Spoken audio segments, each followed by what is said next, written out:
bersyukur kepada Tuhan kesempatan yang luar biasa. Tuhan masih beri kesempatan untuk kami boleh menyampaikan kebenaran firman Tuhan. Bila setiap kebenaran firman Tuhan yang kita dengar menjadi kekuatan baru, menjadi motivasi baru bagi kehidupan kita, di mana di masa muda kita harus pergunakan dengan baik, bukan dengan berpoya-poya atau tidak karuan. Karena memang apalagi kalau namanya malam minggu, pasti tujuan anak muda yaitu kalau tidak janjian pasti ngumpul dengan teman-temannya. Tapi bagi orang Kristen, bagi anak orang Kristen harus berbeda.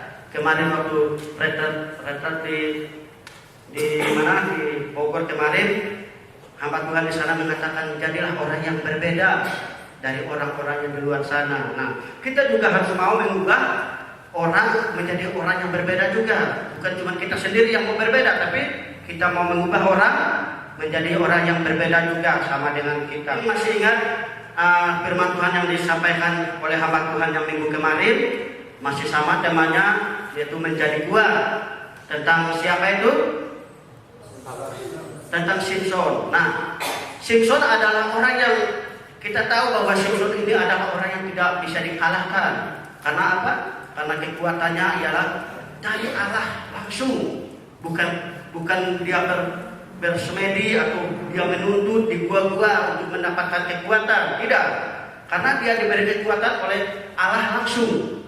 Bukan karena dia mencari atau percaya kepada Ki Joko Bodo atau Deddy Kompuser, bukan.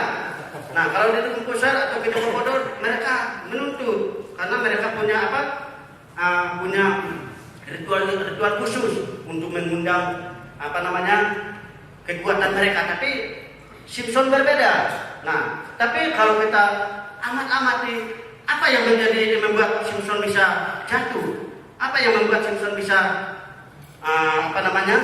menjadi luluh? Ternyata hati. Kemarin dikatakan bahwa yang membuat Simson jatuh adalah hatinya.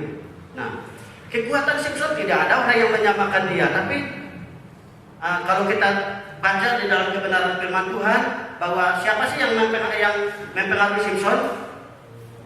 Delila. Tapi yang membuat Simson menjadi luluh, menjadi berubah, siapa? Siapa? Bukan Delila, tapi dirinya sendiri. Nah, karena kenapa? Karena dia tidak menjadikan dirinya sebagai orang yang kuat. Nah, tapi saat ini kita mau mencoba menyelidiki kebenaran firman Tuhan, tapi berbeda, bukan dengan Simson lagi, tapi dengan versi kebenaran firman Tuhan, karena kebenaran firman Tuhan ini selalu baru ya. Kita buka kebenaran firman Tuhan di dalam Yesaya. Kita buka kebenaran firman Tuhan di dalam Yesaya pasal 30.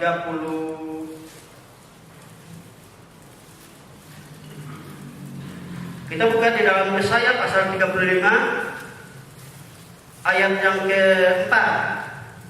Di sini dikatakan, katakanlah kepada orang-orang yang tawar hati, kuatkanlah hati, janganlah takut. Lihatlah, Allahmu akan datang dengan pembalasan, dan dengan ganjaran Allah, Ia sendiri datang menyelamatkan kamu.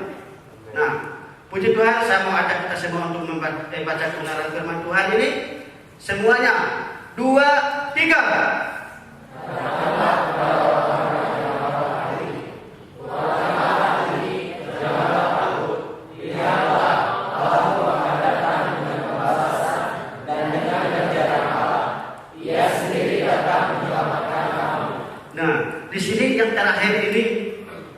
Indah sekali ya, bagus sekali, bahwa yang diselamatkan itu adalah kamu, yaitu kita. Tapi yang pertama di sini dikatakan, katakanlah kepada orang-orang yang tawar hati. Orang-orang yang tawar hati itu siapa sih? Bukan juga orang yang di luar sana kok yang tawar-tawar hati itu. Ternyata orang yang sudah tahu firman juga. Kita tahu bahwa saat ini banyak orang yang semakin mundur mengikuti Tuhan, semakin mundur untuk mendengarkan kebenaran firman Tuhan. Itu tandanya bahwa dunia ini semakin menjurus. Nah, orang semakin tawar hati. Apa pengaruh tawar hati itu? Banyak sekali. Yaitu kalau kita selidiki kebenaran firman Tuhan ialah hiburan, cinta uang, cinta harta. Kalau laki-laki ialah wanita dan lain sebagainya. Itu yang membuat orang tawar hati, sama dengan Simpson. Simpson yang menjadi tawar hati karena kenapa? Karena pengaruh Delila. Nah, tapi kita percaya bahwa anak-anak muda Garut saat ini tidak terpengaruh oleh pengaruh-pengaruh yang ada di luar sana. Amin. Tidak boleh terpengaruh, tidak boleh tawar hati oleh pengaruh-pengaruh orang. Karena kenapa? Karena kita sudah menjadi orang yang kuat. Di sini dikatakan kuatkanlah hati, janganlah takut. Nah, di sini dikatakan bahwa kuatkanlah hati, jangan takut. Apa yang membuat kita takut sih? Sebetulnya pengaruh atau mungkin tantangan. Kita melihat berita-berita sekarang. Saya juga kadang kalau buka Facebook, lihat kalau foto-foto dari teman-teman saya tentang orang-orang yang dibunuh, saya juga ngeri juga kok. Takut saya lihat. Ternyata orang yang dikatakan yang mau potong itu orang-orang yang mempertahankan Kristus. Nah, kita di sini belum ada apa-apanya, belum ada tantangannya. Hanya cuma pengaruh teman mungkin, ayolah kita ngumpul malam minggu kok ini, ayolah kita jalan ke sana karena teman-teman juga sudah menunggu di sana. Nah, itu yang mempengaruhi kita. Dan kita belum merasakan bahwa tantangannya lebih lagi lewat berita-berita yang sekarang ini sedang terjadi. Yang dikatakan isi itu ya kita tidak tahu, tapi ternyata orang bilang di Indonesia juga sudah ada. Nah, di sini juga kita baca berikutnya. Di sini dikatakan, lihatlah Allahmu akan datang dengan pembalasan. Nah, dia datang dengan pembalasan. Dia datang dengan pembalasan. Yang dimaksud dengan pembalasan itu apa sih? Yang dimaksud dengan pembalasan itu ialah ternyata perbuatan kita, ganjaran yang kita lakukan itu, perbuatan-perbuatan kita yang kita lakukan itu. Karena firman Tuhan mengatakan, apa yang kamu tabur itu yang kamu tuai. Nah, firman Tuhan mengatakan seperti itu, artinya bahwa di situ dikatakan Allahmu akan datang dengan pembalasan. Apa yang kamu lakukan, dia balas. Nah, itu sebabnya kita anak-anak Kristen atau orang-orang yang percaya kepada Tuhan, kita harus meyakini itu. Karena di sini dikatakan, dan dengan ganjaran Allah, Ia sendiri datang menyelamatkan kamu. Nah, Allah itu akan datang menyelamatkan kita. Kita tahu bahwa janji Allah adalah janji ya dan amin, adalah janji yang pasti. Dan di sini dikatakan Ia sendiri, tidak membawa teman-teman atau orang-orang yang kita tahu bahwa Dia adalah Allah, yaitu Dia sendiri, tidak ada teman-temannya dan lain sebagainya. Nah, yang datang menyelamatkan kita, Dia akan datang menyelamatkan kita. Mungkin waktu kita dalam masalah, problema, persoalan, atau mungkin Dia datang pas nanti ketika kedatangan akhir-akhir zaman ini. Kita tahu bahwa terjadi hal-hal yang sudah terjadi, yang sudah marak sekali terjadi di TV dan lain sebagainya, berita-berita tentang yang berperang sekarang. Nah, kalau itu ada orang yang mampu mengamankan negara itu, artinya kita itu sudah masuk di akhir zaman. Tidak bisa orang yang mampu memberhentikan Israel untuk berdamai. Tapi akan ada satu yang mampu mendamaikan mereka, yaitu Antikris. Nah, kalau itu sudah terjadi, sekarang sudah mulai berperang. Tapi kalau siapa tahu besok dia aman atau lusa dia aman, artinya kita itu sudah masuk di akhir zaman. Bisa masuk di 3,5 tahun itu. Kita mau belajar tentang tiga tokoh Alkitab, yaitu kita buka di dalam Kejadian. Kita buka Kejadian. Ini salah satu orang yang kuat. Ada salah satu orang yang kuat untuk mengiringi Yesus. Nah, di sini yaitu tentang Yusuf. Yusuf adalah orang yang kuat atau yang teguh untuk mempertahankan panggilan Tuhan terhadap dia. Mula-mula dia dipanggil kalau kita baca di dalam Kejadian pasal 37 ayat yang ke-5 dan 11. Kejadian pasal 37 ayat yang ke-5 sampai 11. Di situ dikatakan, saya membaca ayat yang ke-5 saja. Pada suatu kali bermimpilah Yusuf, lalu mimpinya itu diceritakan kepada saudara-saudaranya. Sebab itulah mereka lebih benci lagi kepadanya. Nah, kalau kita baca dari pasal 5 ini sampai yang ke-11 itu mengatakan bahwa ternyata ketika Yusuf ini menceritakan mimpinya kepada saudara-saudaranya, saudaranya sudah tahu. Oh, ternyata begini rencana Yusuf terhadap kita. Hati saudara-saudaranya semakin gundah gulana. Bahkan ketika dia menceritakan lagi mimpi yang kedua, mimpi yang pertama menceritakan tentang ketika mereka datang ke ladang untuk mengikat berkas-berkas gandum, dan berkas gandumnya berdiri, dan berkas gandum saudara-saudaranya berdiri sujud menyembah kepada berkas yang Yusuf bikin itu. Nah, ketika Yusuf bermimpi yang kedua kalinya, dia cerita lagi kepada saudara-saudaranya. Dia menceritakan bahwa dengarkan mimpiku ini, katanya. Bahwa dia bermimpi bulan, bintang, matahari, bulan, dan ke-11 bintang itu sujud menyembah kepada dia. Nah, bukan cuma saudara-saudaranya yang gundah gulana dan menjadi jengkel atau benci kepada dia. Bahkan orang tuanya sendiri pun mengatakan bahwa masakan saya dengan ibumu harus sujud menyembah kepadamu. Nah, tapi inilah yang menjadi panggilan Yusuf. Nah, dia harus ceritakan ini kepada saudara-saudaranya. Nah, apa yang terjadi?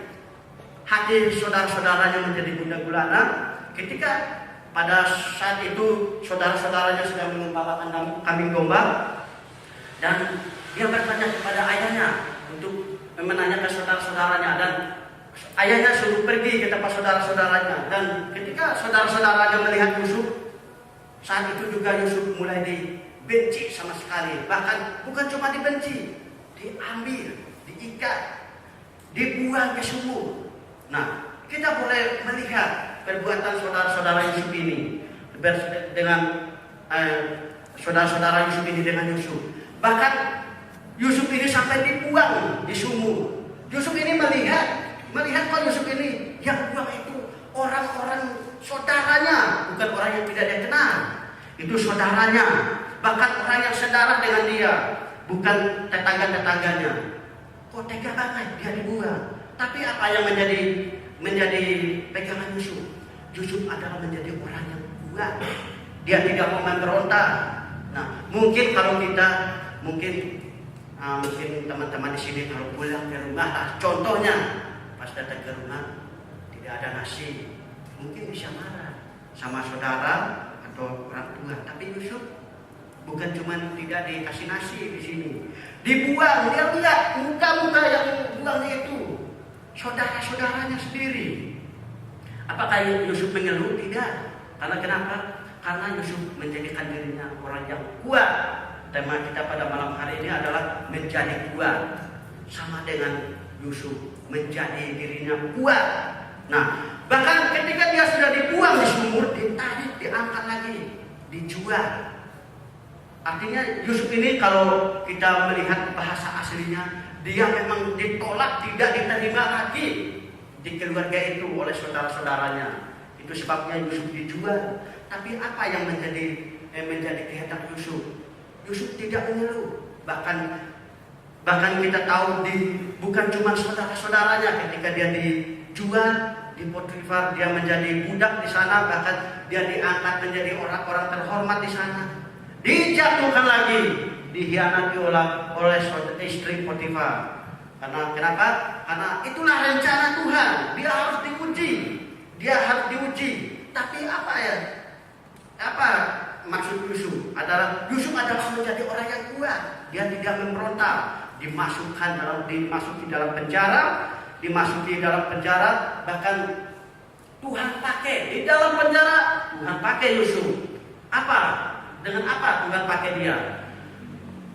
Ada juru minum dan juru itu bermimpi, juru roti sedang bermimpi, dan dia tanya kepada Yusuf di dalam penjara, Yusuf, apa sih mimpi saya seperti ini, saya tidak tahu maksud mimpi saya ini. Dan dia artikan mimpinya itu. Dia artikan mimpinya itu. Dan ketika dia mengartikan mimpinya itu, juru minum dan juru roti itu kaget. Kok orang ini bisa mengartikan mimpi. Nah, pada waktu itu juga lah raja bermimpi. Raja bermimpi pada waktu itu, dia udah gundah gulana, tidur, bangun, tidur, nggak bisa, bangun, nggak bisa, jalan kemari, jalan ke sana ke situ, tidak tenang, gundah gulana. Panggil ahli-ahli ujung pada waktu itu, bahkan petinggi-petinggi negara, petinggi-petinggi Firaun pada waktu itu, petinggi-petinggi Potifar pada waktu itu dikumpulkan, ditanya untuk mengertikan mimpi raja itu, tapi tidak ada satupun yang bisa. Nah, Tuhan pakai Yusuf untuk mengertikan mimpi raja itu. Nah, ketika waktu itu Yusuf mengertikan mimpinya itu, mulai dari situlah Yusuf mulai diangkat lagi. Nah, kita lihat kekuatan daripada Yusuf. Dia menjadikan dirinya orang yang kuat. Itu sebabnya Yusuf menjadi orang yang nomor 2 di Mesir pada waktu itu. Nah, kita tahu bahwa Raja Firaun adalah raja yang dihormati. Tapi Yusuflah yang sangat diberkati pada waktu itu. Raja yang menjadi pemimpin pada waktu itu, tapi Yusuf yang diberkati Tuhan. Karena kenapa? Yusuf menjadikan dirinya kuat. Bahkan ketika Yusuf ketika pada waktu itu terjadi kelaparan dan sebagainya, apa yang dilakukan oleh bangsa itu pada waktu itu? Mereka datang untuk mencari makanan. Siapa yang dipercayakan oleh raja? Orang datang langsung kepada raja, tapi raja bilang, datang kepada Yusuf. Saya tidak tahu caranya seperti apa, karena sudah dipercayakan kepada Yusuf. Bahkan kalau kita selidiki tentang saudara-saudara Yusuf itu, mungkin kalau zaman sekarang atau bukan karena kekuatan Yusuf atau karena kuasa Tuhan, kuasa Roh Kudus.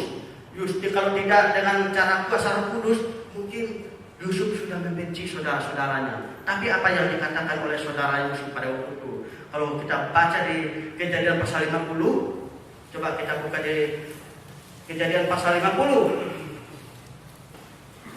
Pasal 50 ayat yang ke 20.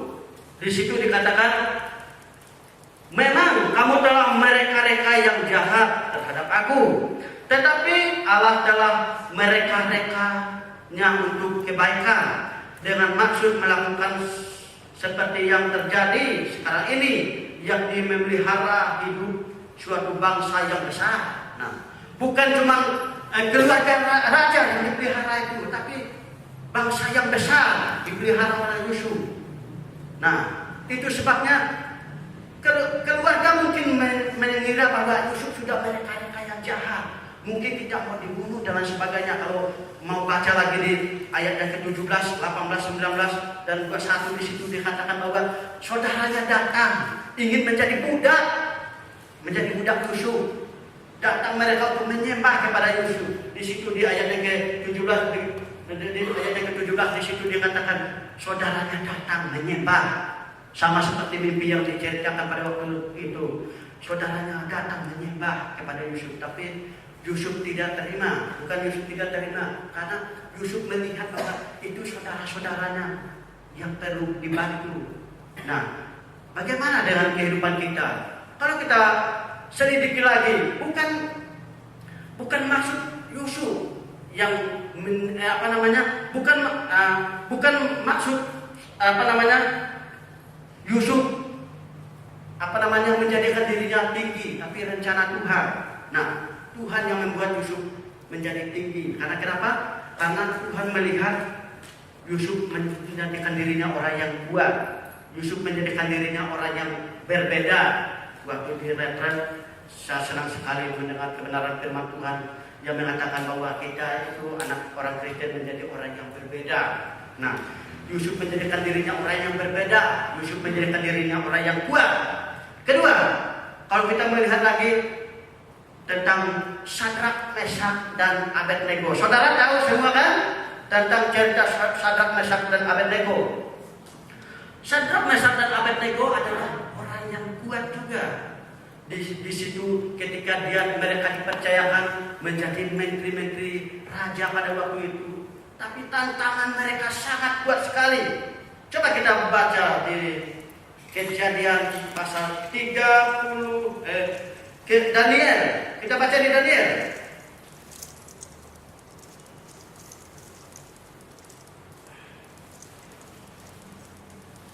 Kita baca di kitab Daniel. Daniel pasal 3. Daniel pasal 3 ayat yang keempat. Daniel pasal yang ketiga ayat yang keempat sampai dengan ayat yang ke-6. Nanti dengan hormat Agi baca firman Tuhan. Daniel pasal 3 ayat 4. Dan berserulah seorang tentara dan seorang jari. Beginilah dititahkan kepadamu, hai orang-orang dari segala bangsa, suku bangsa dan bahasa. Demi kamu mendekat di pusaka, seruling, api, rebab, gambus, sekam, dan berbagai-bagai jenis bunyi-bunyian. Maka haruslah kamu sujud menyembah patung yang telah didirikan dari keempat desa itu. Siapa yang tidak sujud menyembah akan dicampakkan seperti juga ke dalam api yang menyala-nyala. Nah, kita melihat tantangan menghadap siapa? Sadrak, Mesak, dan Abednego. Di situ dikatakan bahwa siapa yang tidak menyembah kepada patung yang Tuhan dirikan itu, pada yang Raja Nebukadnezar dirikan itu, saat itu juga akan dilemparkan di perapian yang menyala-nyala. Bahkan kalau kita selidiki kebenaran firman Tuhan itu, api yang menyala-nyala itu adalah 7 kali lipat panas dari api yang biasa. Artinya api yang biasa ini ternyata tidak panas dari api yang dibikin oleh raja ini, yaitu 7 kali lipat, 7 kali panas dari api yang biasa. Nah, di sini kalau kita mau selidiki lagi tentang kebenaran firman Tuhan itu, bahwa ini tentang Daniel ini, bahwa mereka juga dikasih makan dengan makanan hidangan raja, tapi mereka juga nolak.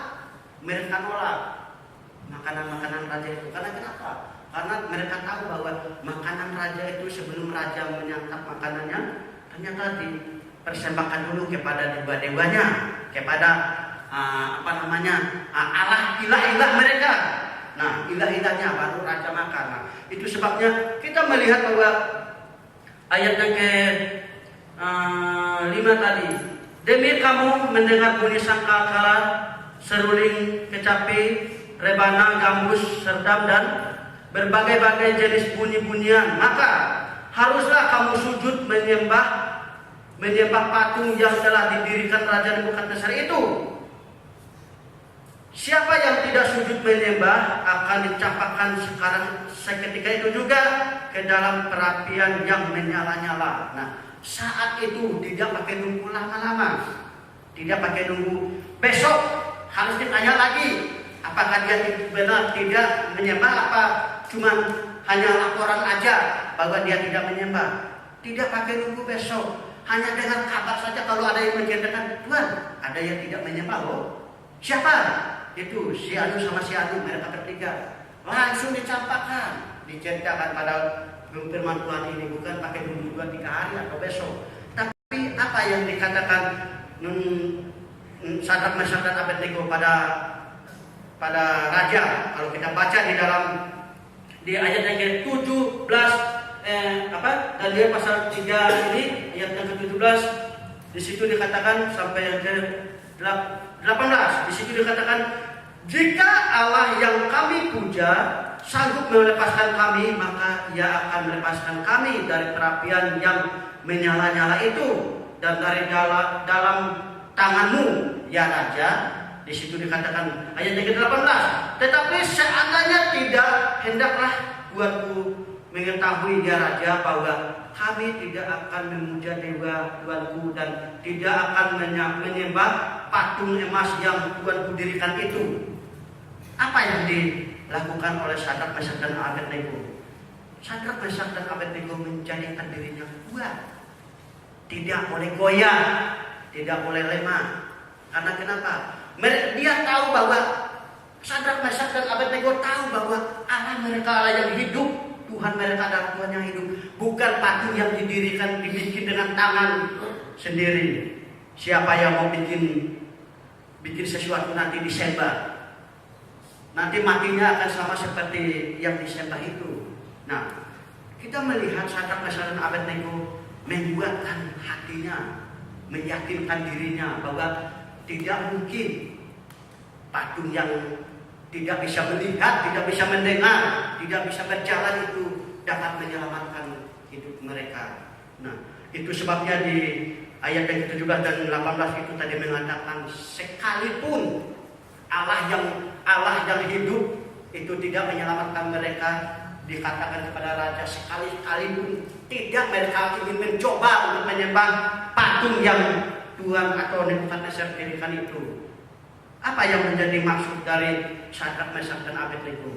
Sadrak, Mesak dan Abednego menjadikan dirinya kuat di hadapan Allah. Nah, bagaimana dengan anak muda yang ada pada malam hari ini? Kita harus menjadikan diri kita yang kuat di hadapan Allah. Amin. Yang ketiga, kita baca di dalam 1 Tawarik.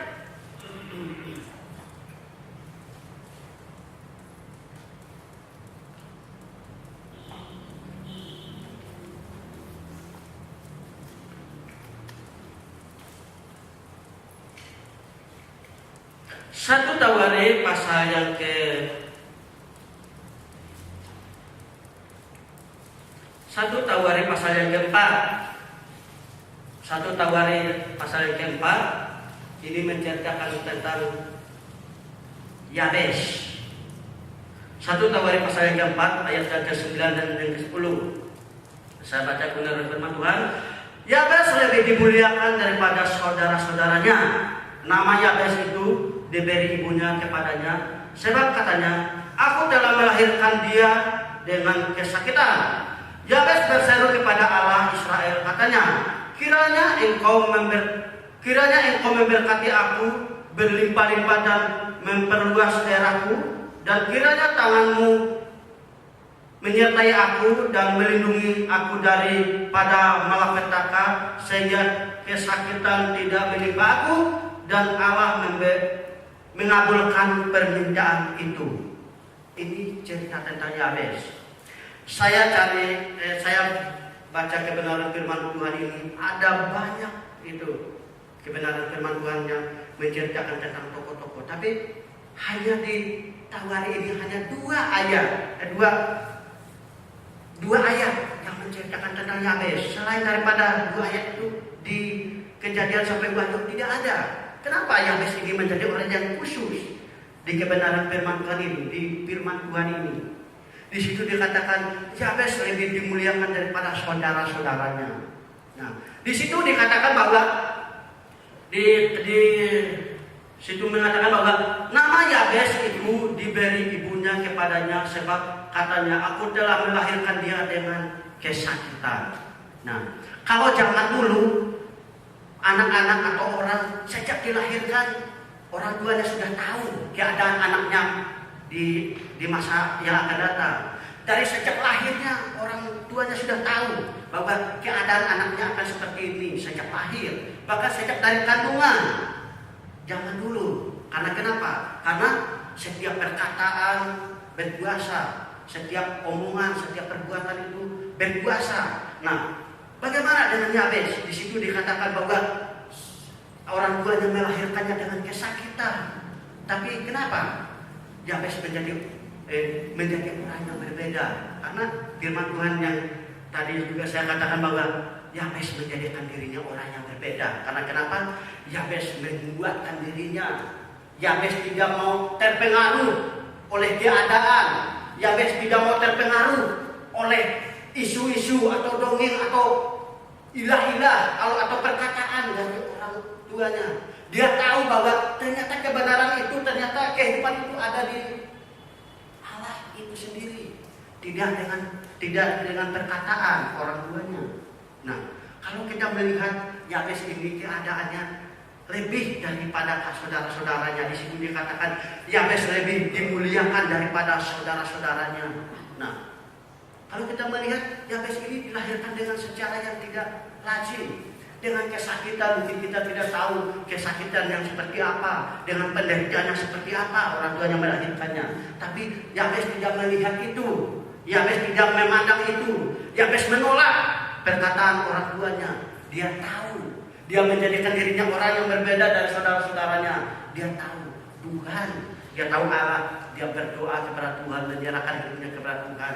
Bahkan ayat yang ke-10 dikatakan, Yabes kiranya engkau, Yabes berseru kepada Allah, kiranya Allah Israel katanya, kiranya engkau memberkati aku berlimpah-limpah. Dia tidak minta kiranya engkau memberkati aku dengan sedikit. Yabes tidak meminta dengan sedikit, berlimpah-limpah. Karena dia tahu bahwa sumber kehidupan, sumber berkat itu dari Allah sendiri. Nah, ini yang menjadi kekuatan Yabes. Karena ternyata Yabes ini tahu, ternyata sejak dulu juga orang sudah tahu keselamatan. Nah, dari itu zaman dulu orang sudah tahu, tapi banyak orang memang bukan zaman sekarang, memang bukan cuma sekarang aja orang yang menolak keselamatan itu. Ternyata dari zaman dulu, ternyata itu sebabnya sedikit orang yang mau mengikuti kebenaran Allah itu, kebenaran firman Tuhan. Nah, kita baca yang berikutnya itu, saya baca yang ke-10 tadi. Yabes berseru kepada Allah Israel katanya, kiranya engkau memberkati aku berlimpah-limpah dan memperluas daerahku, dan kiranya namamu menyertai aku, tanganmu menyertai aku dan melindungi aku daripada malapetaka, sehingga kesakitan tidak menimpa aku. Di situ dikatakan kesakitan tidak menimpa aku. Ternyata benar. Ternyata kalau orang yang memang sudah sakit sejak dilahirkan, selamanya dia akan sakit. Itu sebabnya dia berdoa, kiranya kesakitan tidak menimpa aku. Karena kenapa? Sejak dari lahir dia sudah dilahirkan dengan cara yang tidak selazim pada zaman itu kali. Itu sebabnya keturunannya bahkan ketika dia semakin bertumbuh besar dia akan menderita kesakitan. Tapi di sini dia berdoa kiranya Tuhan tidak memberikan tadi di situ dikatakan tidak malapetaka sehingga kesakitan tidak menimpa aku, dan Allah mengabulkan permintaan itu. Nah, Allah mendengar. Allah kita itu adalah Allah yang mendengar, Allah yang maha tahu, Allah yang mengerti. Mungkin saat ini apa yang menjadi pergumulan saudara dan saya, apa yang menjadi pergumulan kita semua, kita mau serahkan kepada Tuhan. Karena kalau dengan kekuatan kita, dengan kemampuan kita, nol, tidak ada. Dengan cara bagaimanapun tidak ada. Karena kita tahu bahwa segalanya ada dari Tuhan. Segala baik kekuatan, berkat, kesehatan, bahkan keselamatan itu adalah dari Allah itu sendiri. Itu sebabnya kita mau serahkan hidup kita kepada Tuhan. Jangan kita mengandalkan dunia, atau jangan kita mengandalkan orang-orang yang di sekitar kita. Di situ tentang Yabes ini saya merenungkannya dulu. Pernah waktu di sekolah saya merenungkannya tentang keadaan Yabes ini. Ternyata orang tuanya sendiri sudah mengutuk dia kok. Sudah mengatakan dia bahwa dia ini adalah, nama Yabes ini adalah nama kesakitan, penderitaan. Artinya orang tuanya yang melahirkan dia, yang mengutuk dia, dikasih nama, ini kutuk namamu. Nah, orang tuanya sudah mengutuk dia. Tapi apa yang menjadi apa yang menjadi kekuatan Yabes? Yabes menjadikan dirinya orang yang kuat. Amin. Kita semua mau menjadi kuat? Jadilah dirimu sendiri, kata siapa? Kata Prabowo. Kita harus berdiri di kaki sendiri, kata Prabowo. Tapi di sini kita harus berdiri di kebenaran firman Tuhan. Jangan ikut Prabowo karena dia kalah calon jadi presiden. Nah, puji Tuhan, kebenaran firman Tuhan yang kita dengar pada malam hari ini mungkin mungkin sangat singkat, namun inilah yang menjadi dasar hidup kita. Kita mau tekuni kebenaran firman Tuhan, kita mau selidiki kebenaran firman Tuhan, kita jangan mau terpengaruh oleh pengaruh-pengaruh lingkungan. Karena kenapa? Karena orang tua kita tidak bisa menyelamatkan hidup kita, tetangga kita, bahkan saudara-saudara kita tidak bisa menyelamatkan hidup kita. Hanya diri kita sendirilah yang bisa menyelamatkan diri kita sendiri. Kalau kita tahu sumber keselamatan itu, kita serahkan hidup kita kepadanya.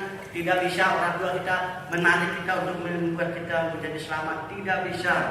Hanya karena Tuhan saja, hanya karena anugerah Tuhan kita boleh diselamatkan.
Biarlah mulai saat ini kita mau menjadikan diri kita orang yang kuat di hadapan Tuhan.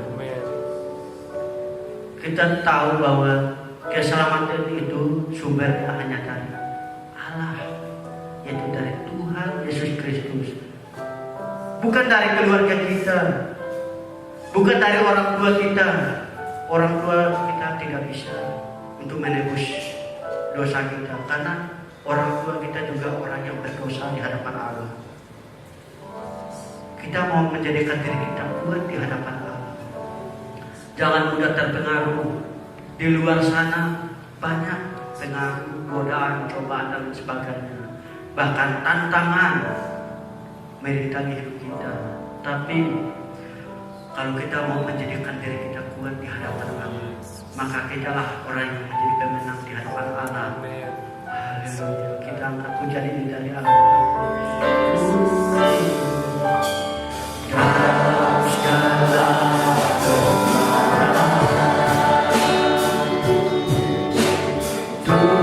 punya rencana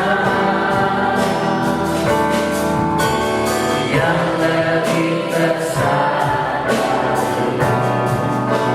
semua yang terpikirkan.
Bapak yang baik.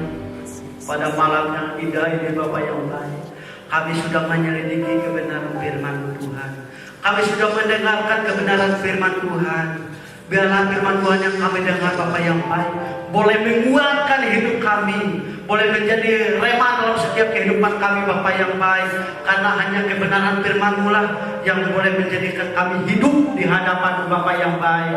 Karena di luar sana tidak ada satupun yang dapat kami bersandar Bapak yang baik selain daripada Engkau Bapak yang baik. Terima kasih Bapak yang baik untuk kebenaran firman-Mu yang sudah kami dengar Bapak yang baik. Bila setiap kebenaran firman-Mu yang kami terima Bapak yang baik menjadi rencana yang hidup bagi kami Bapak yang baik. Karena Engkau menghidupkan firman-Mu dalam setiap kehidupan kami Bapak yang baik. Seberapa banyak anak muda-Mu yang hadir pada malam hari ini Bapak yang baik, Engkau menjadikan mereka tiang-tiang gereja-Mu Bapak yang baik, menjadikan mereka anak muda yang berkualitas di hadapan-Mu Bapak yang baik, bukan cuma di hadapan orang-orang yang ada di sekitar mereka Bapak yang baik, bahkan di keluarga mereka menjadi orang yang diberkati, menjadi orang yang diberkati dalam pekerjaan mereka, menjadi orang yang diberkati di sekolah-sekolah mereka, di kampus-kampus mereka, bahkan di pekerjaan mereka, bahkan di rumah mereka, terlebih di gereja mereka Bapak yang baik. Engkau Allah menjaga mereka, menghidupi mereka Bapak yang baik, menjadikan mereka orang yang kuat di hadapan Bapak yang baik. Terima kasih Bapak, terima kasih Yesus, terima kasih Roh Kudus. Hamba-Mu sudah menyampaikan kebenaran firman-Mu Bapak yang baik. Biarlah kebenaran firman-Mu yang hamba-Mu sampaikan Bapak yang baik, itulah yang menghidupkan hamba-Mu Bapak yang baik. Engkau selalu menanamkan segala hikmat, marifat, kebijaksanaan, akan beri kepintaran Bapak yang baik, pemahaman, pengertian yang baru dalam setiap kehidupan hamba-Mu Bapak yang baik. Engkau Allah yang selalu baru dalam setiap kehidupan kami Bapak yang baik. Jangan biarkan hamba-Mu mencuri daripada kemuliaan-Mu Bapak yang baik. Biarlah mulut lidah hamba-Mu Engkau pakai untuk menyampaikan setiap kebenaran firman-Mu Bapak yang baik. Masa depan hamba-Mu, apa yang sedang hamba-Mu imani, apa yang sedang hamba-Mu impikan Bapak-Mu yang baik, Engkau sudah rancangkan, Engkau sudah sediakan bagi hamba-Mu. Terima kasih Bapak, terima kasih Yesus, terima kasih Roh Kudus. Kami sudah mendengar kebenaran firman-Mu, kami serahkan keberadaan kami pada malam hari ini, semua kami yang ada di sini, di dalam dan demi nama Tuhan kami Yesus Kristus yang menjadi juru selamat kami yang hidup dan berkuasa. Kami mengucap syukur. Haleluya, haleluya, haleluya. Amin.